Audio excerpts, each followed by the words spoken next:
Hello and welcome to New Filmmakers Los Angeles in partnership with Movie Maker magazine. My name is Danny DeLillo and we're here at the Cameron Los Angeles show in West Hollywood, and I'm here with Ghadir and Michael with their movie Hush. Let's take a look at a clip.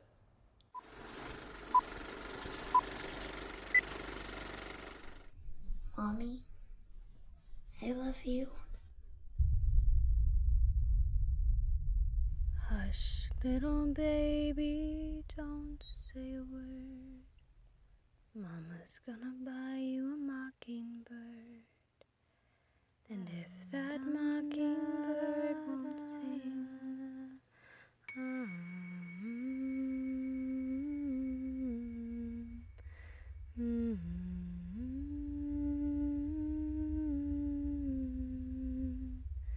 you'll still be the sweetest baby in town.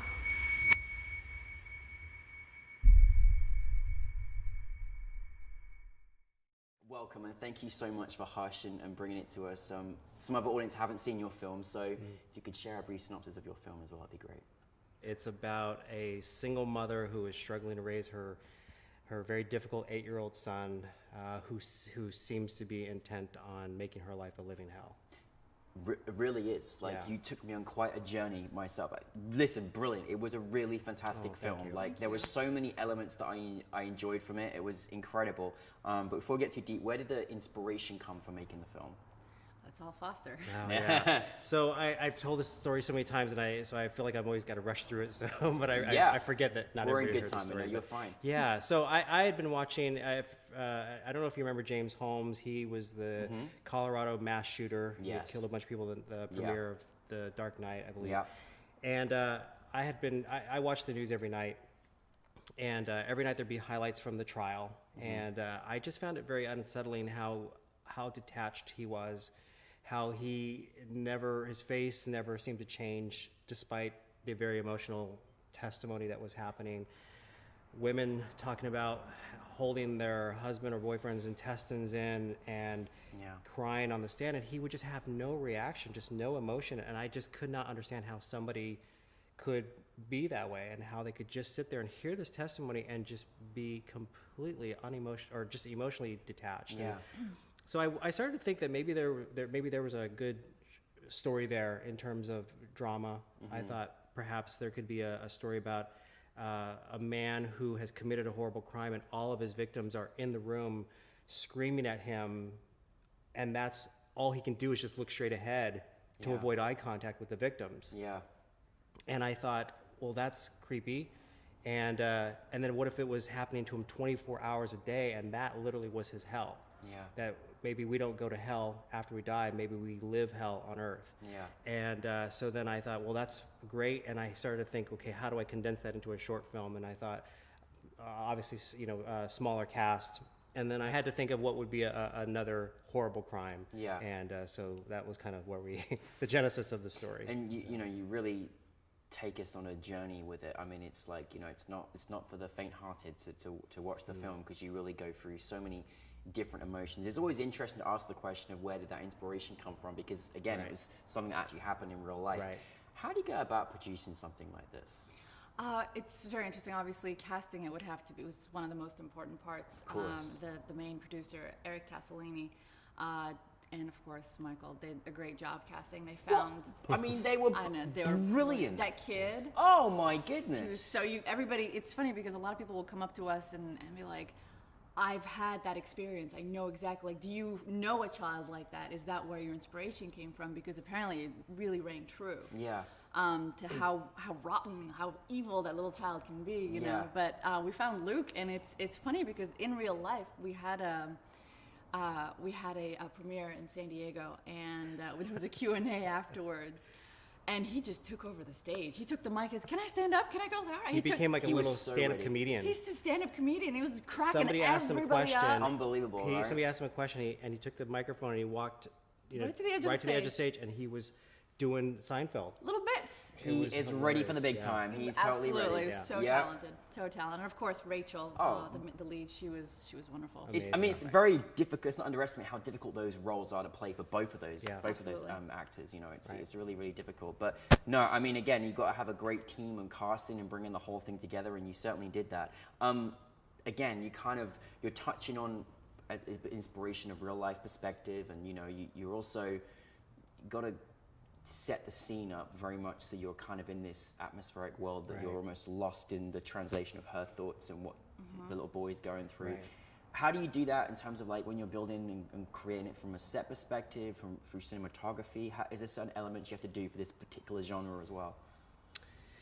I'm not sure if I would answer your question, but I mentioned this at the Q&A last night, but one of the key things for me was just getting everything to be as visually dark as possible. Yeah. To just have a lot of shadows and just a lot of blacks. Amazing filters that just gave you that feeling Yeah, as well. and it's just really important for me to just give the sense that she was in a physical hell. Like Yeah. there was an important thing for me in two scenes. There's a scene that takes place in a kitchen, and a scene that takes place in a little bit of a dining room with a fish tank. And it was very important for me on both that they were so backlit that the interiors were dark. Yeah. And the idea was that this light could not penetrate her home or her surroundings because she was going to be in darkness forever. And that really was kind of the idea behind that. So visually, that's what I was trying to go for on that. And I don't know if you want to give away your little secret of using Ooh, fog. exclusives.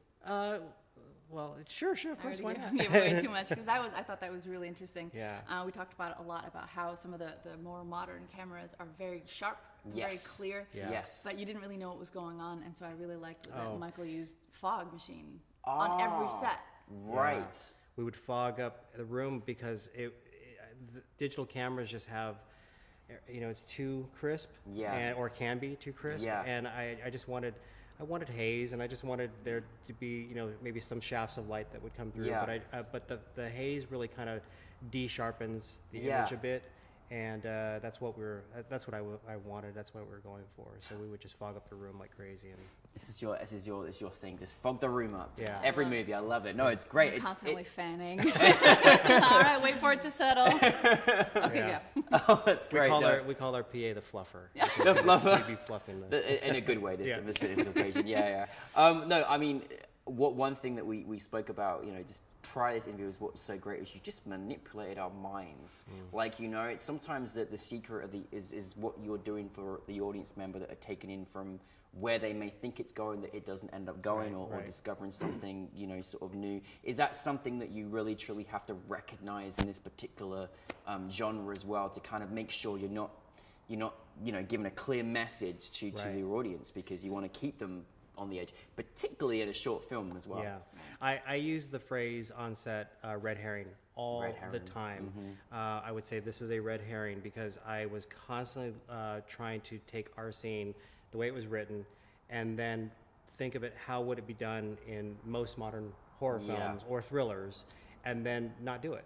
Yeah. And simply not do it. So there's a whole bit with Rachel, our lead actress, going to a bathroom mirror and brushing her teeth. Yeah. And by the way, she's the one that came up with that. That wasn't in the script. She just said, "I think I should brush my teeth," and I thought you were a genius. This is Isn't it brilliant. great when you have those discoveries on set, Yes. when it Yeah. works like that, and Yeah. you're like, it's brilliant, isn't it? And so while I was editing, actually even when we were shooting, but more importantly while I was editing, I thought, this is the moment in most films when she leans down, she's been looking at herself in a mirror, and she leans down. When she comes back up, most films would have somebody standing behind her, and that'd be the shocking, music, and she would scream. And I thought, okay, well, I'm not going to do that. So I'm going to make you think I'm going to do that. That's why I dwelled on her brushing her teeth for a short amount of time. Right, yeah, And you then- just manipulated my mind there. You Yeah. did do that. You Yeah. achieved it. Yeah, And then there's even when she went down to spit the toothpaste out, I went to a close up of her hand holding her hair back, specifically just because it's an odd angle.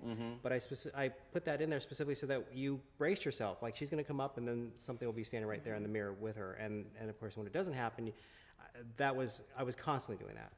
Throughout the whole thing, it was just about, okay, what would they normally do, and then we're not doing that. So I think it's nice to go against the grain as well. Go against the grain of what we're expecting. What for you in this adventure was the biggest challenge that you kind of felt from your role perspective? I think, well, I had 2 roles, so I'm going to talk about Because she's small just anecdotes. multi-talented, that's why.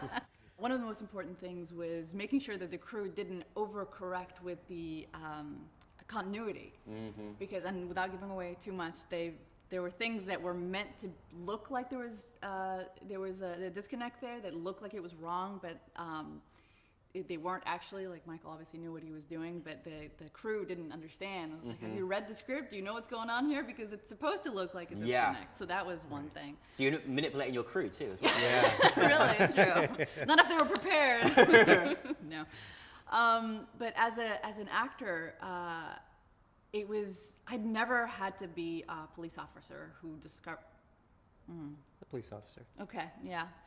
One of the brilliant things was that Michael had hired an actual detective on set with us, and he was our consultant. So we got to ask him a lot of questions about, like, how would you react? Would you would you treat this person as hostile, or how would you approach him? How do you enter the house? What's the first thing you do? And how That's to move great you did and that walk, research to do that, you know. it's Absolutely. He important. was on set with us, watching everything and giving us little tips. It was That's awesome phenomenal. because he read the script, and then I would show him, okay, well, this is how the actors are going to do it as it's written. Now, as the police officer, tell us how you would do it. How would you change their blocking? Yes. And he would readjust the blocking based on how they would really do it, and that would become the blocking. That's amazing. And some of the terms as well. Some of the phrases, yeah, because the way I wrote dialogue based on what I thought was common sense, and he was very, very nice. He said, "You're pretty close," but whereas, for instance, I would have the officers ask to do something, he would say, "No, we wouldn't ask. We'd do it." Yeah. There could possibly be a life in danger, so we don't ask. We would need to save that life. Yeah. And so that was great stuff because it gave us a level of authenticity Yeah. that I wanted for a genre that's not normally thought of as authentic. Yeah. So. Well, I mean, I think that's also very important to realize as a filmmaker, to actually go and do that extensive research as well, that you're making sure you're getting the right terminology, the right feel, the right blocking, the right everything. Because obviously this does sadly go on, and people do have these experiences where they've got to face this, and you have to be authentic in your approach and how you deal with it, particularly about a subject that's, you know, very difficult as well. What's it like, you know, creating this film baby and putting it out to the world? What is it like to have your film, the NewFilmmakers LA, in front of an audience and take it on its festival? And what is that feeling like? It's amazing. Yeah, it's nuts. It's crazy. We were talking about how we no longer watch the movie. Like we obviously know what's going on. We've seen it so many times. We will pay attention to the audience reaction and how like they'll start shifting in their seats and they start That's getting when you know you're doing uncomfortable. good. Yeah, It's yeah, like and there's like gasps here and there. And there was one guy right who was just like constantly touching the back of his neck. Oh Just, like, yeah. uncomfortable. Yeah. Because you had that moment when she touched back of her neck, you started to be like, well, Yeah. that's right. Oh my God, yeah. what's going on? So I was like, yes, we got it. And it's funny because the movie's kind of designed not to elicit reactions as you're watching. There's no scary moments. There's nothing funny. So you're not going to get laughs. You're not going to get jumps. Yeah. So it's kind of hard to gauge. But for me, the great moment is when the camera goes to black, because usually that's when you get the reaction. Yeah. And I've had people behind me go, "That was intense." And, Yeah. you know, you hear these comments You and hear you all go, these and they have no little idea chatter. that I'm there or that I Yeah. was involved, and so you can hear these authentic reactions, and you go, "Okay, it clearly had a positive reaction. We got a positive reaction because they're clearly bothered by it." So we had some crazy things on Facebook too. We have a Facebook page, and we've had some crazy comments from strangers. Say things like, one woman, so sad. She said that that the movie made her confront her own real life with her child, and she cried herself to sleep, and she'll never forget this film. And I'm like, I didn't know we were going to be touching people that way. So That's the crazy. power. That Yeah. is the power of the moving image, is that everybody has a different reaction. Sometimes when it does hit a chord, even in the most unbelievable circumstances of making your film for completely different reasons, that's the great beauty of it. You know. Yeah. Thank you for giving me nightmares. I really appreciate it. It's our pleasure. What is next for you both or individually? Well, personally, I just moved up to LA. Welcome. We kidnapped her. Fantastic. Thank you. Excellent. I know. Yeah, yeah. Fresh meat. I've been coming back and forth. I was living in San Diego for the last 8 years, and working down there, having my own production company and theater and everything. But I finally got representation up here Fantastic. just before pilot Congratulations. season. Thank you. And so I was like, I want to just focus 110%. And so I'm up here now, acting all the time, Good. auditioning, all that. Yeah. Good, and you've I'm got really something excited. fantastic under your belt with this film as Thank well. you. How about for you, Michael? I just shot a love story. Oh, but we knew it was coming. We Went just from, totally saw it in, yeah, I totally. went from this very intense, suspenseful film. Actually, I had been wanting to make a comedy next, and I actually have a comedy script written that I think is funny. It makes me laugh, so hopefully it'll make others laugh. But then this love story fell into my lap by way of a friend who was two friends who were starring in it in San Diego. It's a play. Yeah. And I went to their first reading, and I absolutely fell in love with the material. And at the second reading, I think I said, this really should be a movie. It's a two-character play. It takes place in one set.